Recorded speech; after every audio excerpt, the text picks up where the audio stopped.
আসসালামু আলাইকুম আরহামতুল্লাহ। কল্পনা করুন তো, গভীর সমুদ্র, চারপাশে ঘুটঘুটে অন্ধকার, ঝোড়ো বাতাস, বিশাল ঢেউ, তার মাঝে একজন নবী যাকে জ্যান্ত অবস্থায় গিলে ফেললো বিশাল এক মাছ। হ্যাঁ বন্ধুরা, আপনি ঠিকই শুনেছেন। হযরত ইউনূস আলাইহিসসালামের জীবন ছিল এমনই এক বিস্ময়কর মুজিজার সাক্ষ্য, যা আজও আমাদের তাওবার প্রেরণা দেয়।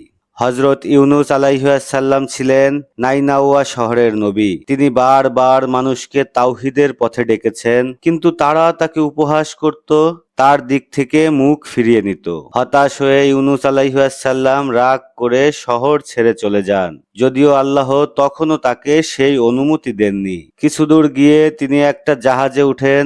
জাহাজ যখন গভীর সমুদ্রে পৌঁছায়, তখন প্রচণ্ড ঝড় ওঠে। ঝড়ের কবলে পড়ে জাহাজটি। তখন লোকেরা বুঝে যায় এই জাহাজে উপস্থিত কারো কারণেই ঘটেছে এই বিপদ। তখন তারা তাদের মধ্যে লটারি করে, আর লটারিতে ইউনূস আলাইহিসসালামের নাম আসে এবং তারা তাকে সমুদ্রে নিক্ষেপ করে। তাকে যখন সমুদ্রে ফেলা হয়, তখন এক বিশাল মাছ, সম্ভবত তিমি মাছ, তাকে গিলে ফেলে।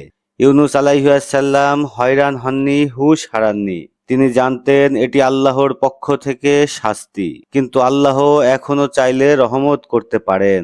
অন্ধকারের মধ্যে অন্ধকার, সমুদ্রের নিচে মাছের পেটে তিনি কান্নায় ভেঙে পড়েন।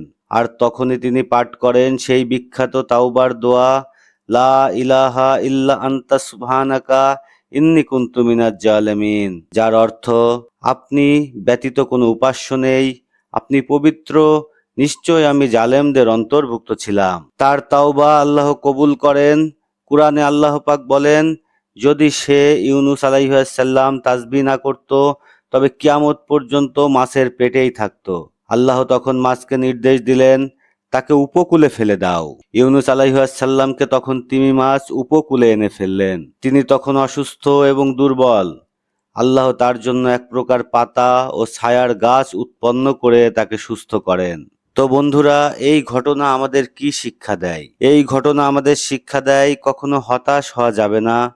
গুনাহ করলেও তাওবা করলে আল্লাহ ক্ষমা করেন। আর তাওবার শক্তি এতটাই বেশি যে তা সমুদ্রের নিচ থেকেও পৌঁছে যায় আকাশে, আল্লাহর আরশে।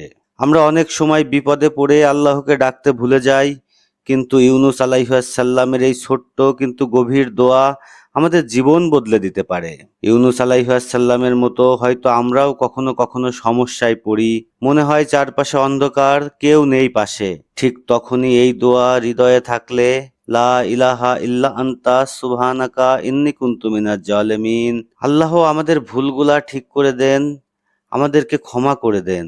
শুধু চাই সত্যিকারের অনুশোচনা আর মন থেকে তাওবা। তো বন্ধুরা, এখন থেকে আমরা আমাদের সমস্ত গুনাহের জন্য আল্লাহর কাছে নেক দিলে মন থেকে তওবা করব। আল্লাহ অবশ্যই আমাদের গুনাহগুলোকে মাফ করে দিবেন। সবাই বলি আমিন। বন্ধুরা, যদি এই ভিডিওটি আপনাদের পছন্দ হয় তাহলে অবশ্যই একটি লাইক দিবেন, শেয়ার করে আপনার বন্ধুদের মাঝে ছড়িয়ে দিবেন এবং আমাদের পেজটি ফলো করতে ভুলবেন না। আসসালামু আলাইকুম ওয়া রাহমাতুল্লাহ।